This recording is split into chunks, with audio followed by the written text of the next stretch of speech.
यीशु हमारे चरवाह में एक बार फिर आप सभी का स्वागत है। परमेश्वर का धन्यवाद हो कि हर दिन की तरह एक बार फिर उसने आज मौका दिया है कि जब हम उसके वचन के द्वारा कुछ सीख सकें और कुछ बातें आप तक हम पहुँचा सकें और आपको भी सिखा सकें जो हमने सीखा है।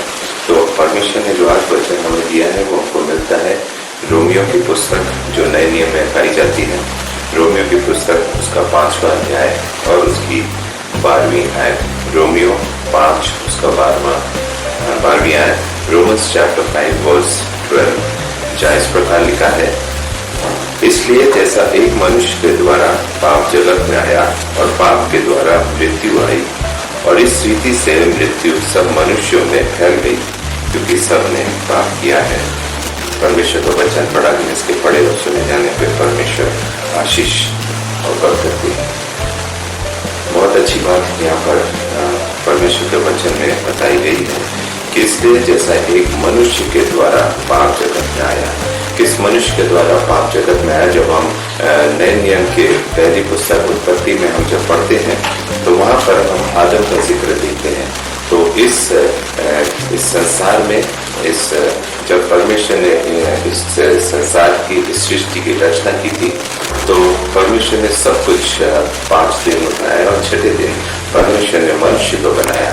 और मनुष्य को बनाया तो आदम को परमेश्वर ने बनाया इस पृथ्वी पर, उसको मौका दिया कि इस पृथ्वी पर वो आए और उसकी मनुष्य की शुरुआत आदम के द्वारा या मनुष्य की रचना आदम के रूप में परमेश्वर ने करी। और बहुत कुछ चीजें थी जो परमेश्वर ने उसको बताई, सिखाई, समझाई। और एक चीज से परमेश्वर ने उसको आगाह किया था कि वो सब कुछ जिस वाटिका में अदन की वाटिका में जब उसको रखा था तो उसने परमेश्वर ने उसको इस बात की चेतावनी दी थी, इस बात से उसको बताया था जिसका जिक्र हम उत्पत्ति की पुस्तक उसका 2रा अध्याय उसके 17वें अध्याय में हमें पढ़ने को मिलता है। जहाँ पढ़ेंगे उत्पत्ति 2 और उसका 17 अध्याय, जहाँ लिखा है, पर भले या बुरे के ज्ञान का यह जो वृक्ष है उसका फल तू कभी न खाना, क्योंकि जिस दिन तू उसका फल खाएगा उसी दिन तू अवश्य मर जाएगा। यहाँ पर परमेश्वर ने आदम को इस बात से अवगत कराया था कि ये जो भले और बुरे का जो ज्ञान का वृक्ष है उसका फल तू कभी ना खाना। उसको इस बात की चेतावनी दे दी थी कि ये जो भले और बुरे ज्ञान का वृक्ष है तो इसका फल तू कभी ना खाना। लेकिन आदम ने वहां पे परमेश्वर की उस बात को नहीं माना और उस वृक्ष का जो फल था, जो हवा के द्वारा उसको बहकाया गया, बोला गया कि तू इसका फल खा ले, जबकि परमेश्वर के द्वारा उसको मना किया गया था। लेकिन वहां पर उसने परमेश्वर की बात का उल्लंघन किया, उसने परमेश्वर की बात को नहीं माना, उसने उस चेतावनी को नहीं समझा जो परमेश्वर के द्वारा उसको दी गई थी कि तू सब वृक्ष का फल खाना, कि तुझे भले और बुरे ज्ञान का जो वृक्ष है तू इसका फल न खाना। आगे लिखा है उसका फल तू कभी न खाना। आगे है, क्योंकि जिस दिन तू उसका फल खाएगा उसी दिन तू अवश्य मर जाएगा। जिस दिन उस वृक्ष का तू फल खाएगा तो अवश्य उस दिन मर जाएगा। और जब उसने परमेश्वर की बात नहीं मानी और उसकी बात का उल्लंघन किया और उसने अपनी जो उसकी पत्नी थी हवा, उसकी बात में आ गया, बह गया और उसने उस भले बुरे ज्ञान का जो वृक्ष था उसका फल उसने खा लिया और उस दिन वो पाप में पड़ गया।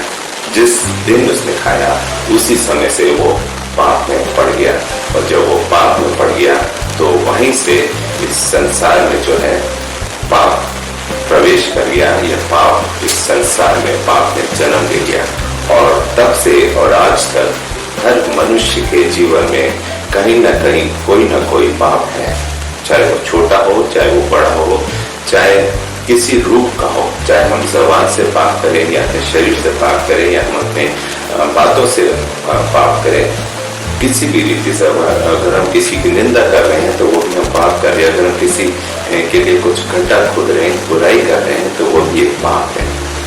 तो वहां से इस संसार में पाप की शुरुआत होती है। तो इसलिए परमेश्वर का वचन हमें और आपको यही सिखाता है कि हमें निरंतर परमेश्वर की अगुवाई में चलना, परमेश्वर के अनुसार अपने जिंदगी में गुजारना, क्योंकि रोमियो 5:12 में लिखा है, इसलिए जैसा एक मनुष्य के द्वारा पाप जगत में आया। किस मनुष्य के द्वारा?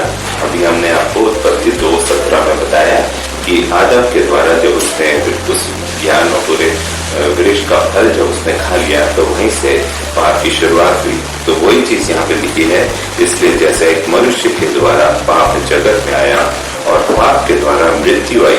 जब हम पाप करेंगे, हम परमेश्वर के अनुयायी नहीं बनेंगे, परमेश्वर की बातों को नहीं मानेंगे तो हमारे ऊपर क्या आएगी? मृत्यु। क्योंकि आगे परमेश्वर के वचन में उत्पत्ति 2:17 में लिखा था, क्योंकि जिस दिन तू उसका फल खाएगा उस दिन तू अवश्य मर जाएगा। मीन्स हमें अगर उस परमेश्वर के उस चेतावनी को अगर आदम ने मान लिया था, अगर उस फल को ना खाया होता तो शायद उसको मृत्यु नहीं देखनी पड़ती। इसीलिए लिखा है रोमियो 5:12 में, और पाप के द्वारा मृत्यु आई, क्योंकि वो पाप आ चुका था उसके अंदर, इसलिए उसने मृत्यु देखी। इसलिए हमारे जीवन में अगर पाप है तो हमें मृत्यु का सामना करना पड़ेगा। मनुष्य का जीवन, मनुष्य का शरीर तो है कि है नाशवान शरीर है, एक न एक दिन ये नष्ट होगा, एक न एक दिन इसमें इसको मृत्यु देखनी पड़ेगी। मनुष्य कोई भी ऐसा नहीं है जो स्वर्ग के नीचे पृथ्वी के ऊपर जो पाया जाता है वो मृत्यु को ना देखे। हर एक मनुष्य को मृत्यु को देखना पड़ेगा। इसीलिए लिखा है रोमियो 5:12 में, इसलिए जैसे एक मनुष्य के द्वारा पाप जगत में आया और पाप के द्वारा मृत्यु आई, और इस रीति से मृत्यु सब मनुष्यों पर फैल गई। और इस रीति से जैसे हमने बताया था कि संसार में पाप कैसे आया? आदम के द्वारा, और वो मृत्यु में आई। और इस रीति से लिखा है मृत्यु सब मनुष्यों में फैल गई। सब मनुष्यों को मृत्यु का सामना करना है, सब मनुष्यों में मृत्यु क्या है? फैल गई। आगे लिखा है क्योंकि सब ने पाप किया है। जैसा भी हमने बताया था, ऐसा कोई मनुष्य नहीं है जिसने पाप नहीं किया, सब ने पाप किया। किसी ने जाने में किया है, किसी अनजाने में किया है, लेकिन पाप से कोई भी अछूता नहीं है, पाप से कोई भी बचा नहीं है। इसीलिए परमेश्वर का वचन हमें बताता है कि हमें पाप से दूर रहना है, पाप से घृणा करनी है और परमेश्वर के मार्ग पर चलना है, परमेश्वर के वचन के अनुसार चलना है, ताकि हम बचाए जा सके, ताकि हम परमेश्वर के उस अनंत जीवन के हकदार हो सके जो परमेश्वर हमें और आपको देना चाहता है।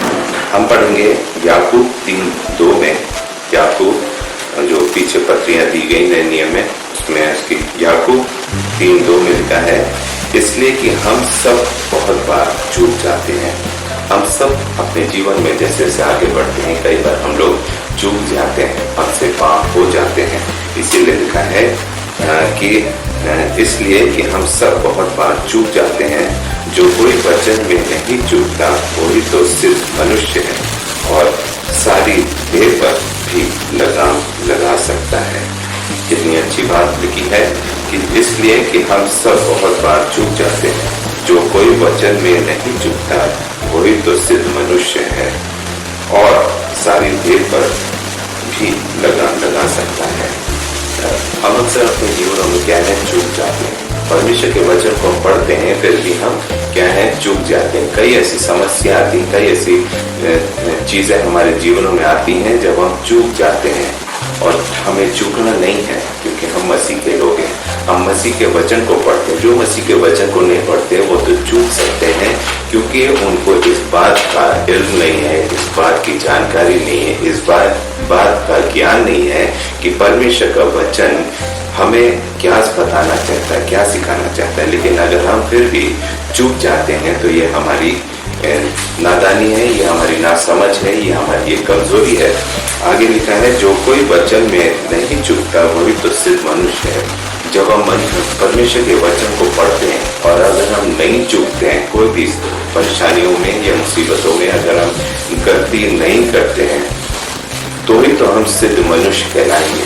अगर हम चूक जाते हैं, वचन को जानकर फिर भी हम चूक जाते हैं, तो हम सिद्ध मनुष्य नहीं हैं। और सिद्ध मनुष्य हम नहीं हैं, तो हम फिर परमेश्वर के लोग कैसे कहला सकते हैं? अगर परमेश्वर के लोग हैं तो हमें 100% या 200% परमेश्वर के वचन को मानना ही पड़ेगा। अगर हम परमेश्वर के वचन को नहीं मानते हैं तो हम सिद्ध मनुष्य नहीं कहला सकते, या हम मसीह के लोग नहीं कहला सकते। आगे लिखा है और सारी देह पर भी लगाम लगा सकता है। जो सिद्ध मनुष्य है वो अपनी देह पर लगाम लगा सकता है। अपनी आंखों की अभिलाषाएं जो होती हैं, ये हमारे मुंह से जो गलत बातें निकल जाती हैं, जाने अनजाने पे हम सब क्या है उन पर लगाम लगा सकते हैं, यदि हम सिद्ध मनुष्य हैं। क्योंकि यहाँ पे लिखा है जो कोई वचन में नहीं चुकता तो वो मनुष्य क्या है, वो सिद्ध मनुष्य है। और वो मनुष्य जो होता है वो क्या है, अपनी देह पर भी लगाम लगा सकता है। तो याकूब 3:2 को आप जरूर पढ़िएगा, बहुत अच्छी बात यहाँ पे लिखी है।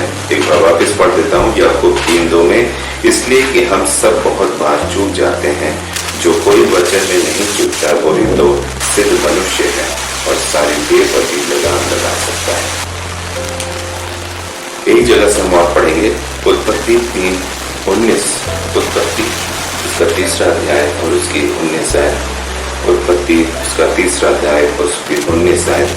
आप 17 से 19 पढ़िएगा, लेकिन मैं आपको सिर्फ 19 आयत पढ़ के बताता हूँ। यहाँ लिखा है और अपने माथे के पसीने की रोटी खाया करेगा और अंत में मिट्टी में मिल जाएगा, क्योंकि तू उसी में से निकाला गया है। तो मिट्टी तो है और मिट्टी ही में फिर मिल जाएगा। यहाँ जब आदम का जिक्र अभी हमने बताया था, जब उसने वो पाप किया था, जिस वृक्ष का, जो बुरे और भले ज्ञान का जो वृक्ष था, उसका फल खाने को जब परमेश्वर ने मना किया था, जब उसने वो फल खा लिया था, उसी दिन से क्या था, मनुष्य में पाप आ गया था, इस संसार में पाप आ गया था। तो उसकी जो उसका जो फल था, जब परमेश्वर ने उसको मना किया था, तो परमेश्वर ने उसको उसकी सजा दी। और उसको आदम की वाटिका में जब बेचा था, तो वहां पर जिक्र है। आप 17 से 19 जब पढ़ेंगे तो आपको और इस बारे में पता चलेगा कि परमेश्वर ने उसको क्या हिदायत दी थी। पर परमेश्वर के द्वारा उसको ये भी बताया गया था कि तू अपने माथे के पसीने की रोटी खाया करेगा और अंत में मिट्टी में मिल जाएगा, क्योंकि तू उसी में से निकाला गया है। तो मिट्टी तो है और मिट्टी ही में फिर मिल जाएगा। यहाँ पर वो जो पाप जब संसार में आया, तो ये मनुष्य के अंदर ये चीजें, जब पाप आया तो साथ में ये बात भी परमेश्वर की हमारे और आपके जीवन में आई है कि हम सबको अपने माथे के पसीने की रोटी खानी पड़ेगी। अगर हम मेहनत नहीं करेंगे, परिश्रम नहीं करेंगे, तो हम अपने संसार में अपने सांसारिक जीवन को कैसे जी पाएंगे। इसलिए हर एक मनुष्य को मेहनत करनी है और अपने माथे का पसीना बहाना है, तभी हम उस रोटी को खा पाएंगे जो परमेश्वर के द्वारा दी तो गई है, लेकिन परिश्रम किसको करना है, हमें और आपको। और आगे लिखा है और अंत में मिट्टी में मिल जाएगा। और एक समय आएगा जब हमारी मृत्यु होगी। और हमें परमेश्वर ने अपने स्वरूप में बनाया था, लेकिन किससे बनाया था, मिट्टी से। मिट्टी के द्वारा हम बनाए गए थे और परमेश्वर ने अपनी सांसें हमारे नसों में फूंकी थी। इसीलिए लिखा है अंत में मिट्टी में मिल जाएगा, क्योंकि तू उसी में से निकाला गया है। हम मिट्टी में से ही बनाए गए हैं, मिट्टी में से ही निकाले गए हैं। तो मिट्टी तो है और मिट्टी में ही मिल जाएगा। हम मिट्टी से बनाए गए तो हम मिट्टी ही हैं। और जब हम मृत्यु होगी, जब हम मृत्यु को चखेंगे, जब मृत्यु का सामना हमें करना पड़ेगा, तो हम क्या है, वापस मिट्टी में मिल जाएंगे। तो ये एक सारी पूरी जो अभी हमने आपको बताया कि किस तरह पाप संसार में आया, किस तरह वो पाप जब संसार में मनुष्य में आया, तो हम सब ने पाप किया और इसलिए हम सब क्या है, मृत्यु को देखेंगे। जिस दिन हम मृत्यु को देखेंगे उसी दिन हम क्या है, मिट्टी में से बनाए गए थे और वापस हम क्या है, मिट्टी में मिल जाएंगे। तो इस छोटे से वचन के साथ आशा करते हैं आपने बहुत कुछ सीखा होगा और परमेश्वर जिस प्रकार हमसे बात कर रहा इस वचन के द्वारा, परमेश्वर आपके साथ भी बात करे। आप इस वचन को ज़्यादा से ज़्यादा शेयर करें और अगर आपको पसंद आया हो वचन, आपने कुछ सीखा हो, तो हमें कमेंट सेक्शन में लिखकर ज़रूर बताएं। और अगर कोई विषय जिसकी आप प्रार्थना कराना चाहते हैं तो आप अपना विषय हमारे साथ शेयर कर सकते हैं कि मिलकर प्रार्थना करेंगे। May God bless you all.